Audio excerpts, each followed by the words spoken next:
Hi,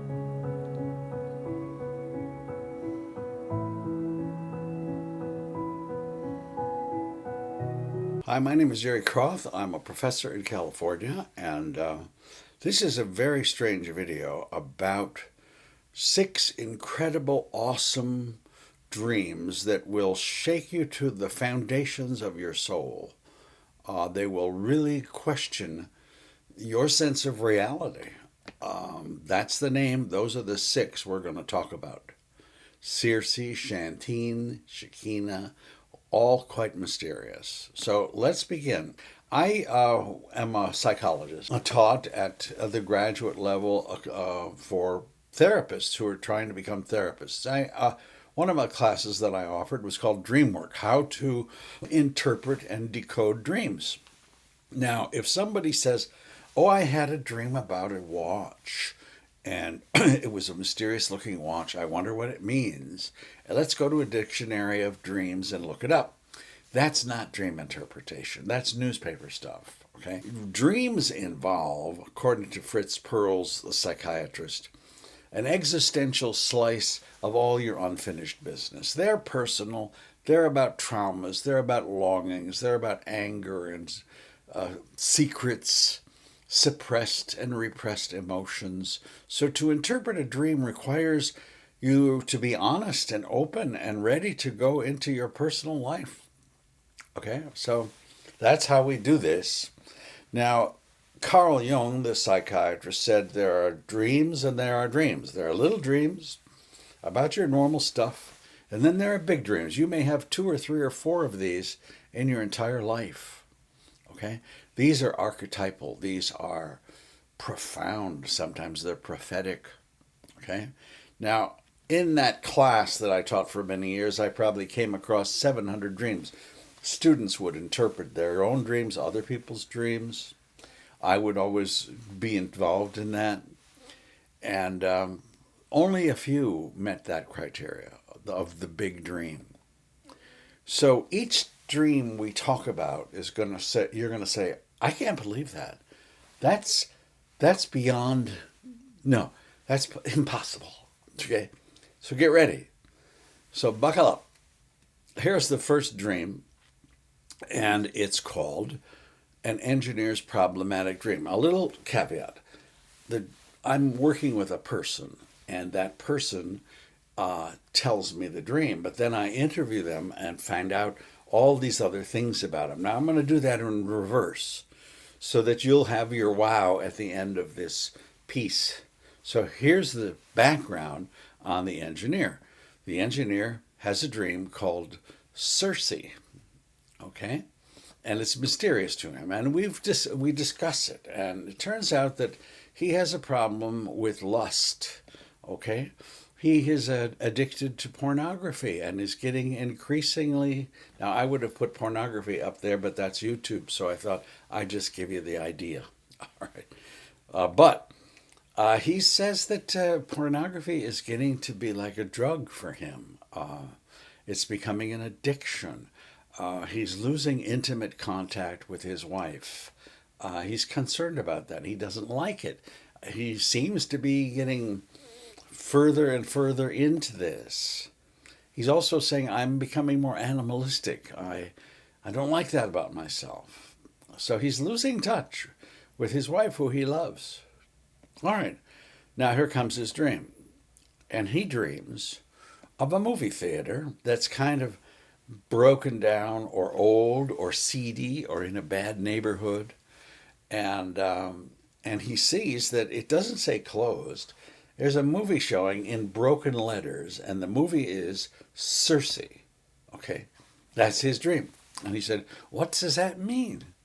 I'd like to know. What's it mean? Okay. And I said, do you know who Circe is? No. Well, she's a Greek goddess. One of the Greek goddesses. Oh, really? I never knew that. She's a seductress. Really? And now his eyes are starting to pop open. Really? Yeah, and she seduces all of Ulysses' men with a drug, and they turn into pigs. And now his eyes are really popping open. And so Ulysses, however, does not he has an antidote, and he doesn't turn into a pig. All of his soldiers do, because under the spell of Circe. So to him, this is a great revelation, okay? My God, that's what's happening to me. He's turning into a pig. He's turning into an animal. That theater represents a porn theater, okay? Circe is like a drug, the seductress. It represents his addiction. Okay, very interesting, very nice little moment there of dream interpretation and insight. Now, the question for me is, why is that remarkable? Okay, is it possible he knew of Circe even though he said he never heard the story? Maybe in childhood or something he remembered it.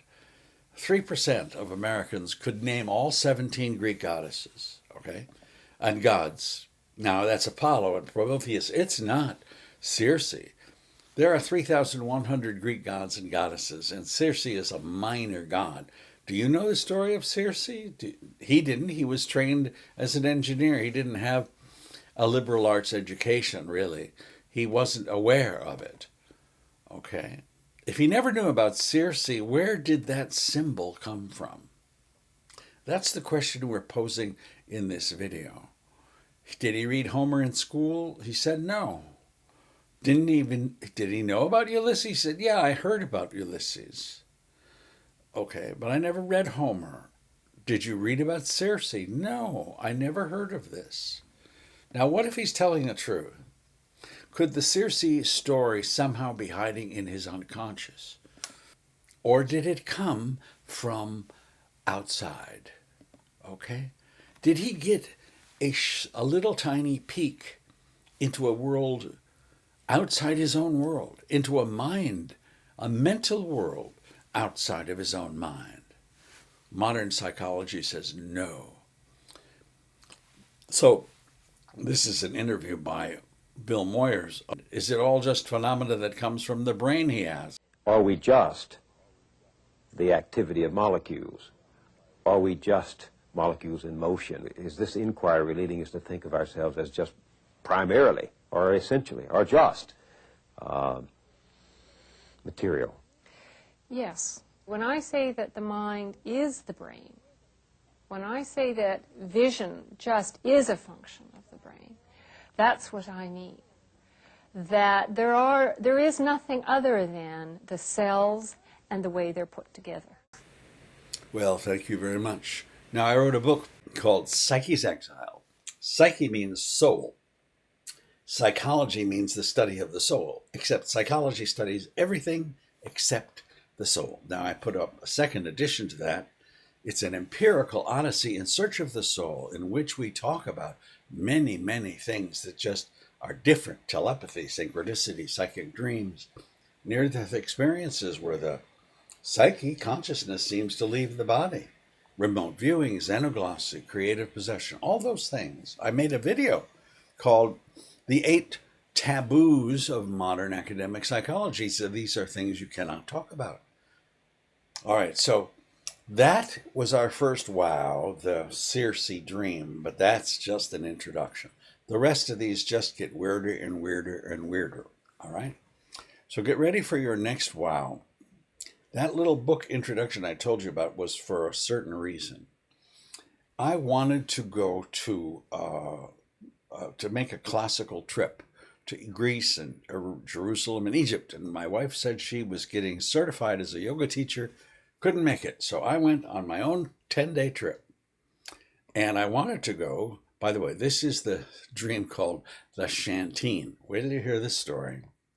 Now, I go to Athens, and I want to see the Mount Olympus, and I want to see the Parthenon, and I really want to go to see Delphi and talk to the Oracle of Delphi. I never got to Mount Olympus. I did get to Athens.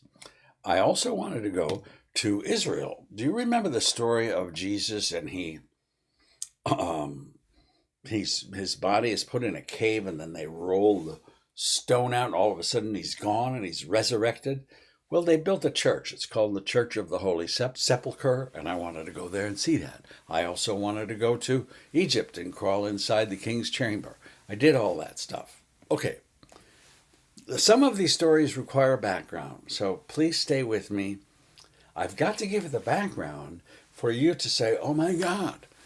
If I do it in reverse order, it doesn't make any sense. All right, so I am in Athens. I want to go to Delphi. I want to speak and ask the Oracle of Delphi a question. She hasn't been there for 3,000 years, but I want to make my pilgrimage. It's 2 hours from Athens. I have to take a bus with a whole bunch of tourists. And there I go. It's a foggy, rainy day. Get there, it's beautiful, really. Gigantic vista. You see lakes and little villages. But it was rainy, and I got to the temple of Apollo. Apollo is a god. This is all about, he's the major god. He's the god of light.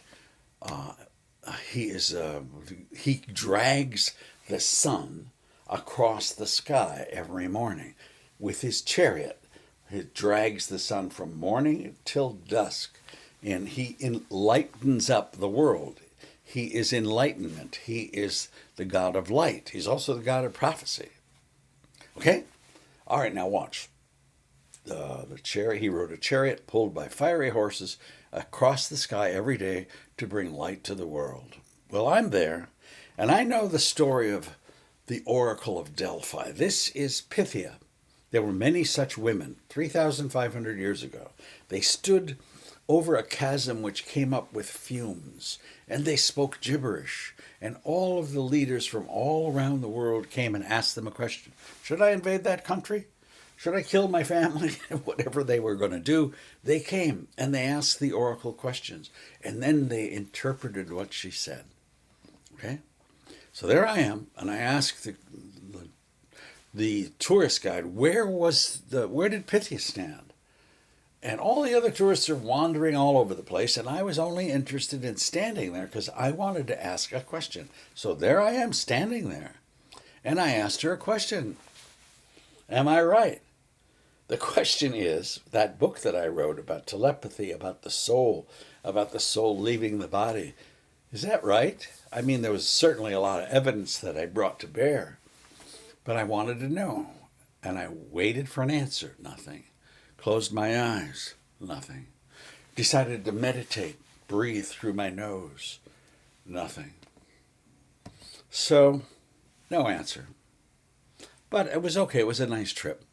I wasn't disappointed. Back to the bus and back to Athens. Okay, but I'm the last person on the bus. I'm sorry this story is so long, but this is really where it gets important. I get back on the bus. I'm the last person, and there's only one seat. And it's next to this gigantic man. That's not him. That's somebody who looks like him. And I said, oh my God, I got to sit next to this guy for 2 hours like this. So I was sitting next to him, and we start talking. His name is David. I said, do you speak English? Yeah. Oh, so you're an American? Yeah, Minnesota. And when was the last time you were there? 15 years ago. I said, oh, you're really an expat. And this guy, I said, where do you live now? I live in Saudi Arabia. I'm a college teacher. Wow. So this guy doesn't seem to have a lot of friends. And he reads everything. And we talked for 2 hours about Schopenhauer, about relativity theory, about quantum entanglement, about Bach, Vivaldi, Bertrand Russell, Saudi Arabia, Islam, John Coltrane, Pushkin, everybody. This was the most stimulating intellectual conversation I've had in 10, 15 years. And what was cute was that he used words I didn't know. And I took out a paper and a pen, and I said, what's that word mean? And it was a game like, my God, there's another word I don't know. I love talking to people who use words that are over my head. And I was writing these words down that he was saying in this conversation. I was so thrilled, I said, let's exchange emails. I did. 3 weeks later, I wrote to him, never heard from him again in my life. All right? So, here is now the dream. Get ready. All right, so I come back from a long trip from Delphi, and this is a dream that I had in that hotel that night. David is standing in front of me and says, I just bought some Shantine stationery to write to you. In the dream, I had no idea what Shantine meant. And I said, well, that's a new one, referring to another one of his strange vocabulary words. He said, I thought you'd like that. In the dream. As if he purposely intended to use that intriguing word. Then I woke up and I scribbled on a piece of paper in my hotel, Shantine. Okay, went back to sleep. Next morning I woke up, went down to the lobby of the computer where they have their computers and looked up the dictionary word. There is no such word as Shantine. But then I said, well, wait a minute, check what you Google. Now, this is where the wow begins, folks. Google. Shantine is from Navajo literature. Okay? Navajo literature, Navajo poetry. They were asked, how can the sun be got up? They replied, we know. We heard the people down here trying to raise it. And this is why we came. Shantine, the sun's rays, exclaimed the man. I have the Shantine. I have a crystal from which I can light the Shantine, and I have the rainbow. With these three, I can raise the sun. The people said, go ahead and raise it. So this is a process of pulling the sun across the sky from morning till night. Ever hear that before? More. The men tried to raise the great light, but each time they failed. Finally, a man and woman appeared, whence they knew not. The man's name was Atsiatsin, and the woman's name was Atsiatsan. These are solar divinities who created the sun and put it up in the sky and drag it across the earth every day. Well, isn't that what Apollo did? Yes, that's what Apollo did. Okay, so this is weirdness. Shantine is a word describing the sun being raised from morning till night. Apollo did exactly that. Shantine is a description in Navajo of what Apollo's function was in Delphi, which I just visited that day. And I'll tell you what, I didn't know anything about Shantine. My question to the oracle, see, those are her vapors. And the oracle spoke. Pythia delivered oracles in a frenzied state induced by vapors rising from a chasm in the rock, and that she spoke gibberish, which priests interpreted as prophecies. Well, Shantine is my little gibberish. Okay? Am I right? I think so. So why is that remarkable? In case you didn't have a wow yet, well, I never knew the word Shantine. It perfectly described what happened to me that day. I never read Navajo literature. I don't care what you say, I never came across it. It was not a word that was in my brain. It was not in my memory banks. It was not hidden somewhere in my consciousness or unconsciousness. So where did that symbol come from? Are you absolutely sure that symbol came from inside my mind?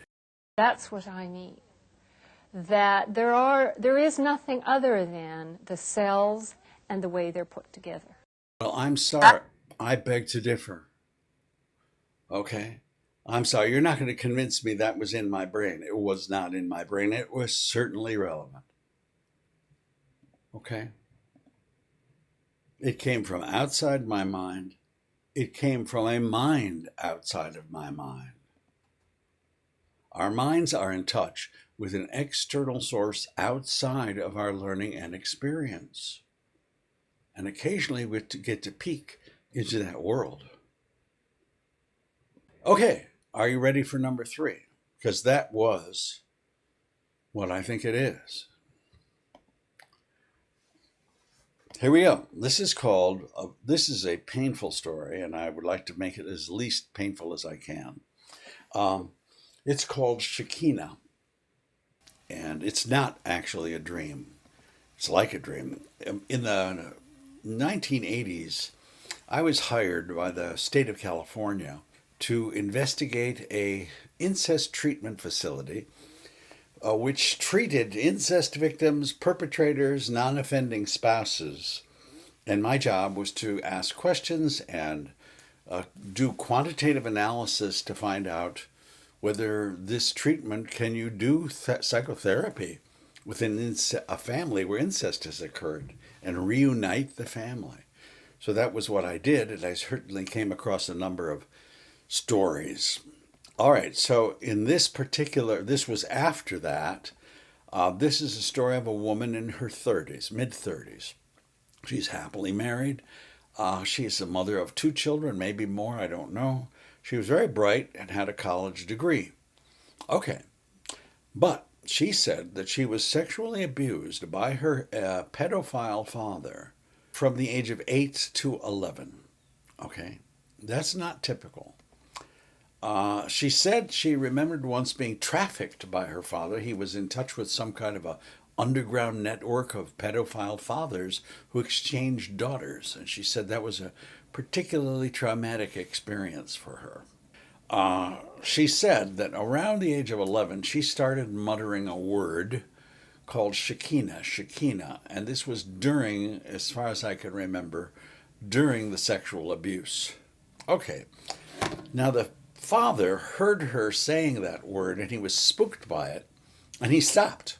He was also molesting his other daughter, and I think he continued, but not with her, because she somehow said that word, and he thought he was driving her insane. That's the story.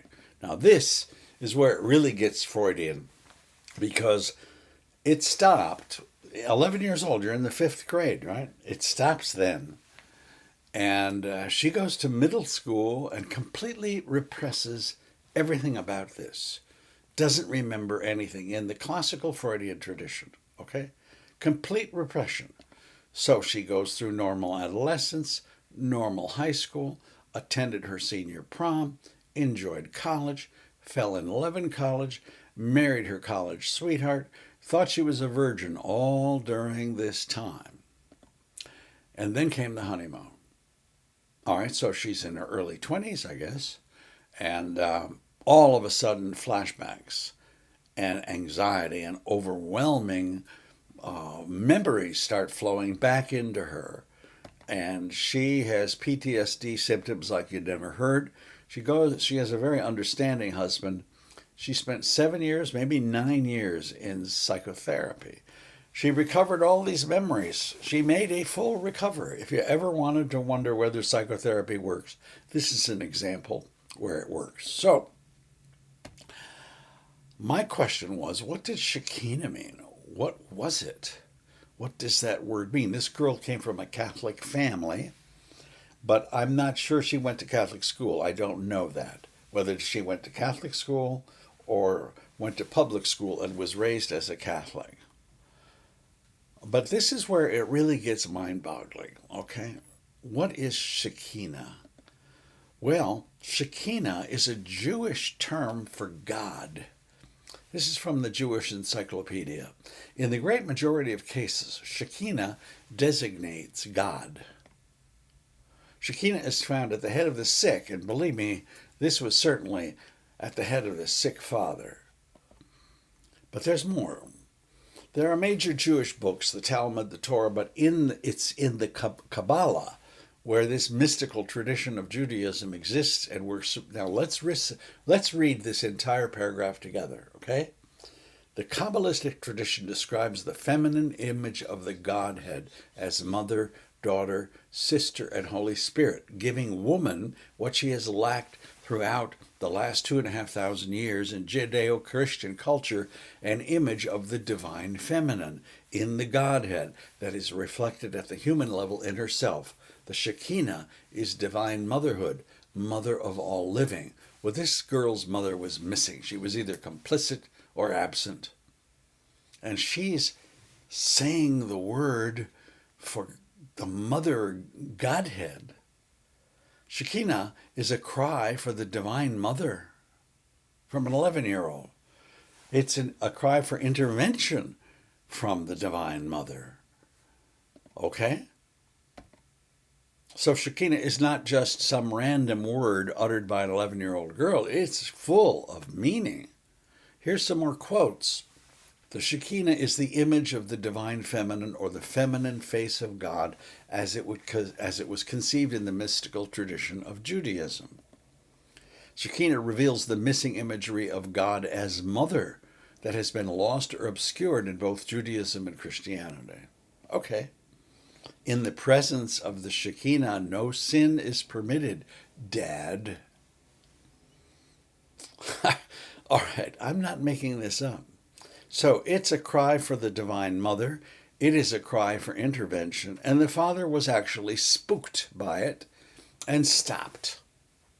Now, you could even say, was there really an actual rescue of this poor little girl? Well, the question I ask is, where did that symbol come from? Okay? I heard this story 30 years ago, but in preparing for this talk, I wrote to a professor of theology at Notre Dame, Catholic, and I said, is it likely that a girl who is 11 years old, maybe went to Catholic school, would have come across the word Shekinah? And he writes back, I don't think they would come across the term. All right? Where does an 11-year-old girl know about Shekinah? But once I did some research on it, I realized that that word Shekinah or Shekinah is never found in the Bible one time. Okay, so the question we're asking is, where does an 11-year-old Catholic girl know about Shekinah? The fact is, she doesn't. Okay? Her mind is connected to a mind outside of her own. Okay? Another example of paranormal, otherworldly psychic experience that intrudes upon our life, or which we get a glimpse of, that is outside of our world. Oh, no. So academic psychology says, no. It must come from inside. From inside the brain, there's nothing else. That's what I mean. That there is nothing other than the cells and the way they're put together. Well, I'm sorry. I beg to differ. Now, I told you these keep getting weirder, and this is probably the most dramatic story of all. I hope it doesn't take too long to present. It's called, and this is about me this time, it's called the Heavenly Zip Code. So it's going to get a little personal, and I haven't been very personal with you over these years, so here it comes. That's my father, and he was a great dad, good father. He died 50-some years ago. All right, and my mother was a widow. She died when she was 99. She lived as a widow longer than she was married to my father. So I have had a recurrent dream maybe 4 times. And I consider this a big dream. All right? And in the dream, I dreamed that my father and mother are divorced. Now, they weren't divorced. They never got divorced. They were very happily married. But in the dream, this recurrent dream, they're divorced, and my father is living somewhere away, and he's an older person, and he lives in some kind of different location. And it's a mystery. Okay? So this is the last time I had this dream. My father comes to visit me in California, and he's driving this dusty old car. Looks like a Datsun. And I said, Dad, my God, it's good to see you. My God, where are you living? Where are you living? And my father in the dream is either reluctant to say, or he's got Alzheimer's. And in the dream, I sort of think, he's old, he's got Alzheimer's. But all I know in the dream is he's reluctant. I said, okay, Dad, where are you from? Come on, where are you living? Okay, you don't know. All right, show me your checkbook. Your address has got to be written. And he pulls out his checkbook. There's no address. And I said, oh, you've got to know your zip code. Come on, what's your zip code? And he reluctantly, he murmurs 625. And I said, Dad, zip codes are not 3 digits long. Come on, what's your zip code? And then he murmurs, again reluctantly, 62510. Okay, and that's the end of the dream. And it's like, oh, that's disappointing. I got to see my dad short. Well, 62510. Where is that? 3 o'clock in the morning, I'm lying in bed saying, That's not in Michigan. We grew up in Michigan. That's not there. Where is 62510? So upstairs, that's not me, but you got the idea. I'm in my pajamas and I want to say, where the hell is my father living? He's living in the zip code 62510. Now, I cannot give you the wow. That's the moment that I said, oh my God. But you won't say that unless I give you the background. So please stay with me for this short digression. Because if you do, you're going to say, oh, I can't believe this. All right? Here's a digression. I was raised Catholic, again. I went to school at St. Clair Shores, Michigan, to St. Gertrude's Church. We went to Mass every single day of elementary school, first grade to the 8th grade, every day. And then I went to Austin Catholic Preparatory School for Boys, college prep. Everybody went to college. Dave DeBuscher, the famous basketball player, he went there. So I left high school. I went to the University of Michigan. Within 6 months, I said, that's the end of Catholicism for me. I've had enough indoctrination to last me my whole life, and I never went back. Sorry about that. I lost the faith, at least the Catholic faith. All right, now, this is why we have to talk about this. The Catholics use funny words. The assumption, it's not what we think it is. The assumption of St. Paul into heaven means St. Paul was assumed, like a verb, assumed into heaven, body and soul. Okay? All right?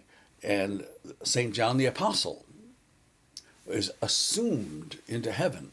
But the big one is Assumption of Mary. She goes right to heaven, body and soul. There she goes. That's a feast day, a celebrated day. The Assumption of Mary. Do you understand the meaning of assumption? Okay. Here is a brother helping us to understand that. Hi, my name is Brother Jason Lewis with the Marians of the Immaculate Conception. On today's Ask a Marian, we're going to talk about the Assumption of the Blessed Virgin Mary. But what does that mean? It means that Mary was assumed body and soul into heaven. And this is incredible news for the rest of us, because she has the privilege of living what all of creation is longing for. She's already living it, and that is the hope of the redemption of our bodies. The Blessed Virgin is already in heaven, body and soul, pointing to what we shall be. She's the archetype of the church. All right, so now you know what assumption means. Now we're back. It's 3 o'clock in the morning. I got a zip code dream, 62510. Where is that? Here comes the wow. That's the zip code for Assumption, Illinois. Really? Yeah. Assumption, Illinois, a little tiny town in Illinois, a population 1,156. Assumption, Illinois. That's where my father lives. I can't believe this. Assumption is the place where souls go to heaven. That's where my father lives, in the place where souls go to heaven. That's got to be a coincidence. Come on. What's the probability, man? It's 1 over 10 times 1 over 10 times 1 over 10 times 1 over 10 times 1 over 10, which is equal to 1 over 1 million. Now, if you know about statistical significance, you know 5 chances in 100 is significant. 1 chance in 1,000 is significant. This is 1 chance in a million. 1 chance in a million. This zip code appeared by chance. So I wrote, in preparation for this talk, I thought, well, let's do some fact checking. I wrote to the Assumption City Council. I think there's one person on the Assumption City Council, a woman.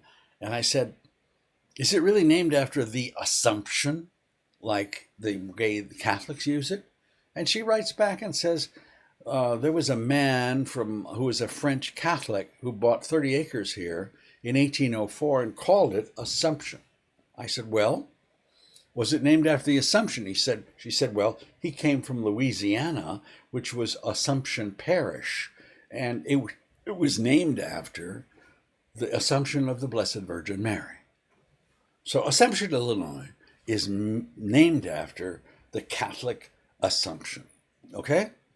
So yes, Assumption, Illinois was named after the Assumption exactly as it is used by Catholics. It's the place where souls go to heaven. And that's where my father's zip code is. I hope you had your wow, because that's what I had. So the question is, where does that symbol come from? Come on, where was I ever there? I was never in Assumption, Illinois. I never wrote to anyone in that zip code. I never drove through that little city. Do you think that zip code was hiding somewhere in my unconscious, was embedded there? It wasn't hiding in my unconscious. It didn't happen by chance. No, we insist. It must come from inside the brain, nothing else. That's what I need. That there is nothing other than the cells and the way they're put together. Well, I'm sorry. I beg to differ. Not there.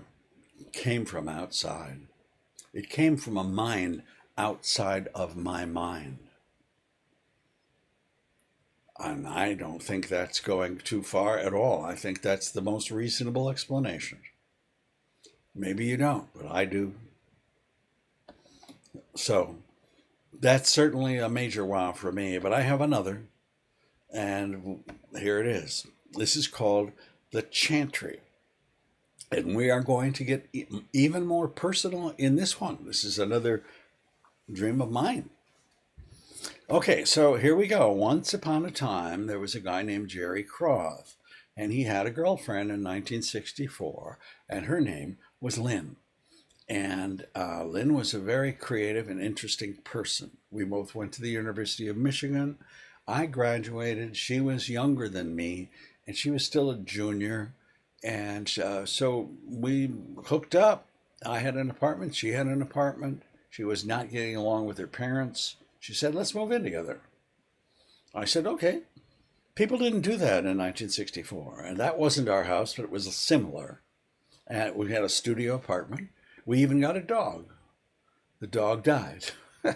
But we were, what's the word, cocooning?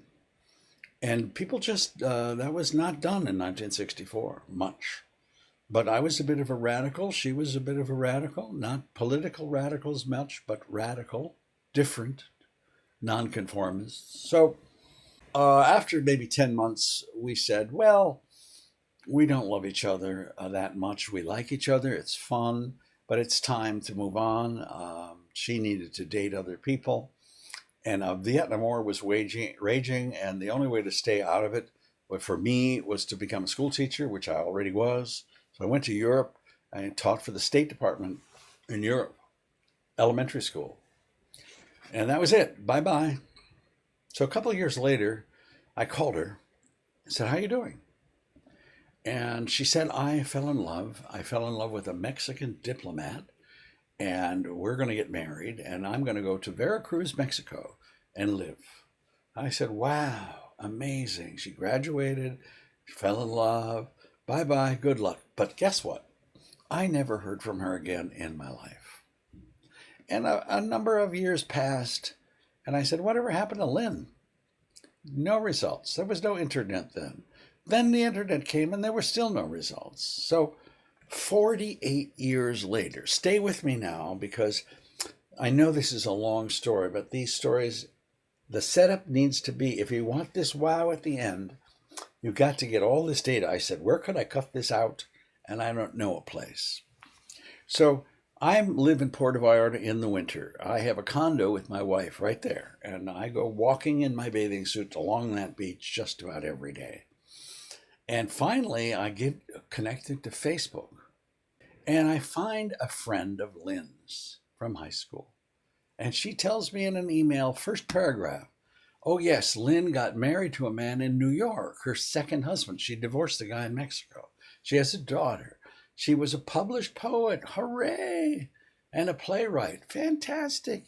Her plays were performed in San Francisco, New York, and Boston. Wow, I'm so proud. Next paragraph. Unfortunately, she died 4 years ago of brain cancer.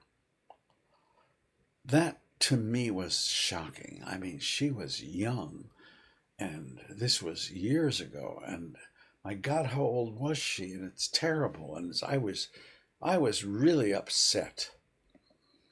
So I'm walking. I read later on, I contacted a friend of hers who was a professor in an Ivy League college.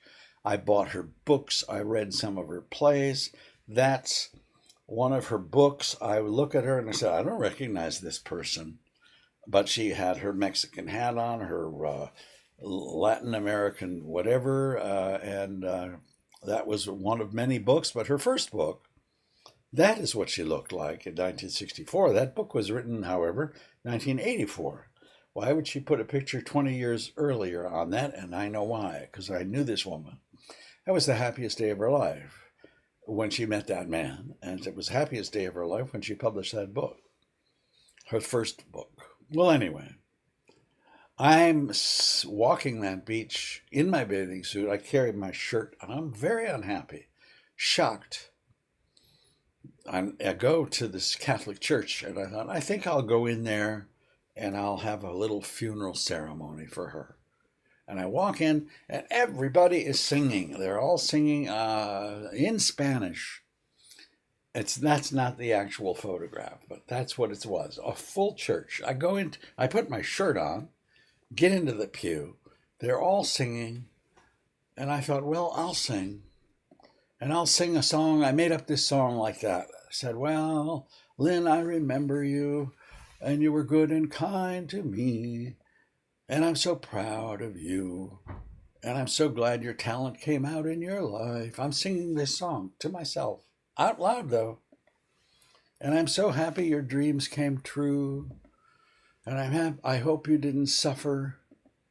And I'll always hold you close in my heart. Amen. And I walked out of the church. Okay, thank you for listening to that. All right. Here comes a dream. Now that you have that background, get ready. So in this dream, called the chantry or the chantry, there's a voice that appears to me and says, hey, Jerry, you should read this book. It's called the chantry. And they hand me this book. And I look at it. It's not a book. It's a book of videos about my mother. And they're really good videos. They're well done, and they show my mother in a great deal of depth. Her humor, her creativity, her kindness. All of that is portrayed. I said, whoever made these videos really knew my mother well. It was very insightful about my mother. That's what I said. Then I woke up. It has nothing to do with Lynn. But it's time again, 3 o'clock in the morning. What the hell does the word chantry mean? Here it comes. The book is called The Chantry. The Chantry is a liturgy of prayers for the dead. It's a song for the dead. I just sang one. Goes all the way back to 1506. There are chantries, there are places. Here's a chantry. Never heard of it.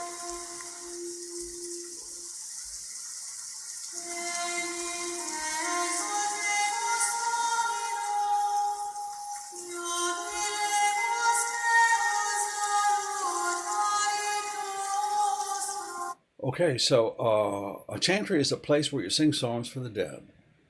A chantry is a song for the dead. That's what I did in a church that same day.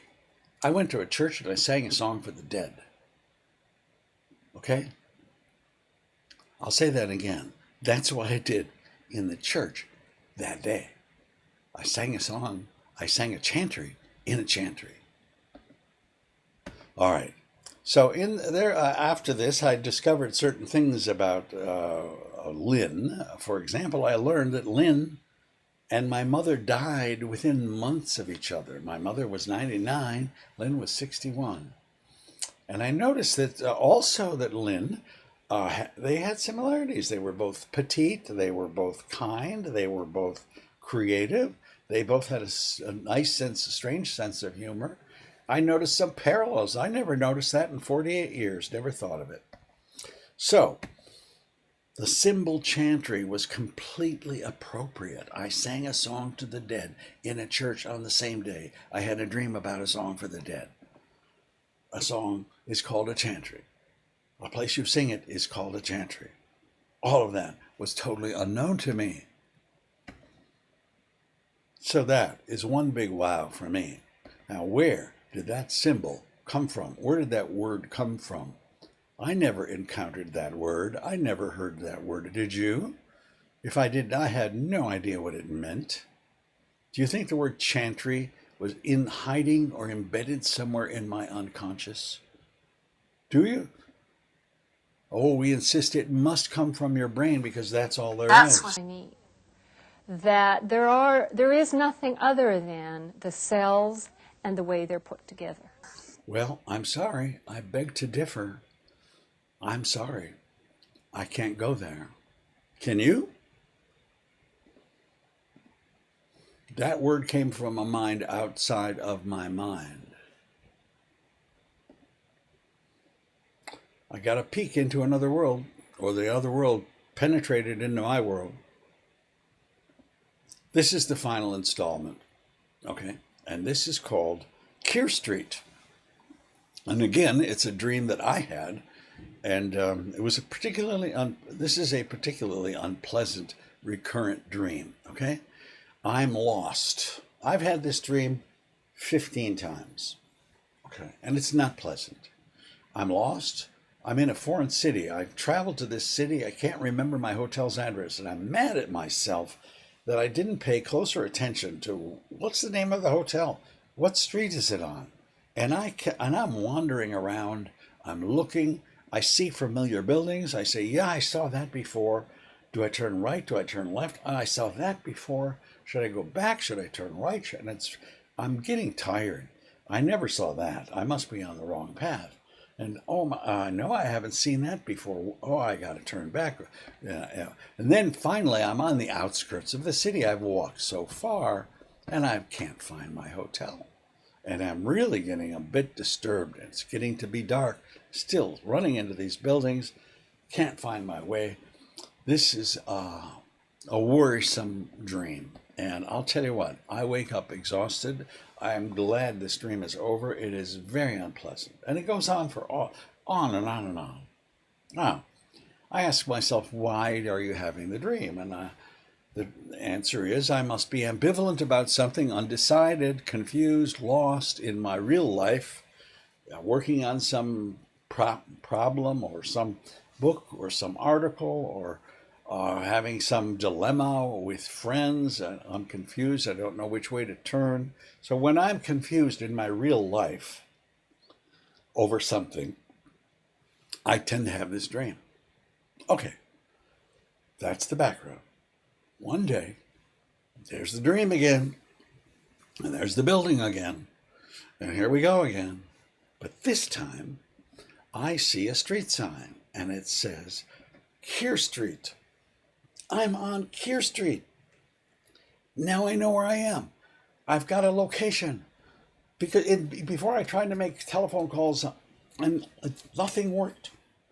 Now I'm on Keir Street. And I know where I am. I can take an Uber. All right, I found myself.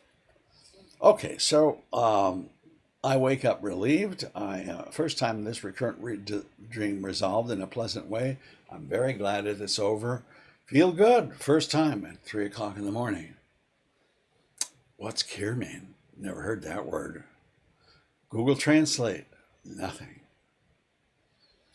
Wait a second. Google Translate. Detect language.